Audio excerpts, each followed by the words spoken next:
What's up everyone? My name is Paul and today I'll be replacing the struts on this 2010 Toyota Venza. These old struts don't work at all. When I rock the car, it doesn't stop moving for a few seconds. Lift the car by the unibody frame rails. The wooden block prevents the jack from bending the soft metal the car is made of. Place the jack stands on the engine subframe. This is the strongest part of the car. On the rear, I placed the jack stand on the control arm mount. This part is also very strong.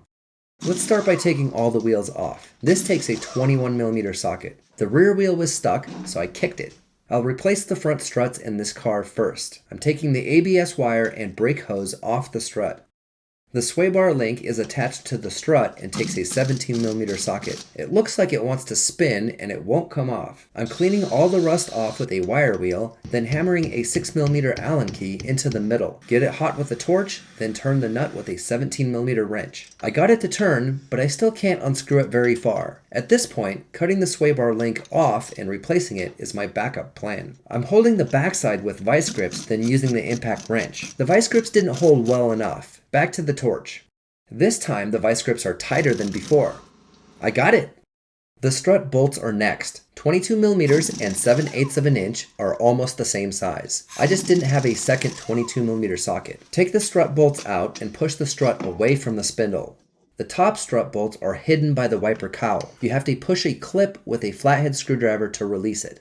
Hold it up with a socket so you can work on the strut bolts. The left side is similar, but you have to take the wiper off. Back to the right side. Use a shallow 14mm socket to remove the strut bolts. Now the strut will go straight down and you can take it out. I have a loaded strut here. That means it came already assembled with a spring. This is much safer and easier than buying struts without springs. Reinstall the new strut nuts. Sometimes they're a different size than original. Clip the wiper cowl back into place and don't forget the plastic nut that holds it on. Install the lower strut bolt. I couldn't get the spindle to snap into place, so I'm letting the jack help me.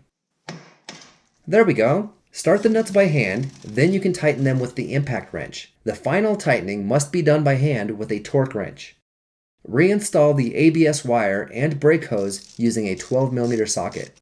Hold the sway bar link with a 6mm Allen key and tighten it with the 17mm wrench, or turn them both. Just make sure it's tight. That's it for the front. Let's move on to the rear struts in this car. I already had a bad time with the front sway bar links, so I'm starting with cleaning and a torch back here. The impact wrench only spins the nut. Let's add some penetrating spray.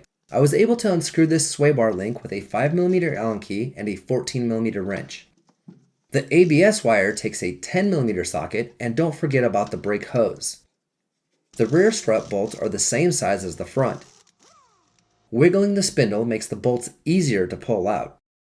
Push the strut away from the spindle. Clean your hands and move to the inside of the car. The strut nuts are under these plastic covers. Loosen all 3 nuts with the 14mm socket and the rear strut is ready to come out. Move the front part forward and be careful not to hit the paint on the fender. I have new loaded struts for the rear. Loaded means the strut comes with new springs already installed. Tighten the strut mount nuts, then reinstall the plastic cover. Reinstall the strut mounting bolts and tighten them with the impact wrench. The final tightening should be done with a torque wrench.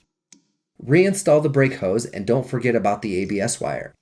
It's time to connect the rear sway bar link. This one takes a 5mm Allen key and a 14mm wrench. Okay, that's it. The struts are done. Now I just need to get those wheels back on.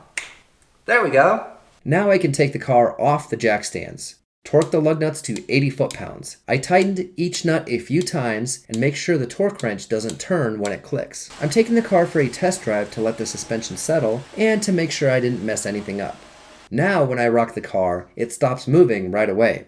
On the left, the struts didn't work at all. On the right, the car has new struts. That's it. This was a pretty easy job except for those sway bar links. The ride height may be slightly different, so remember to get an alignment after replacing the struts. Thanks for watching, and I'll see you guys next time.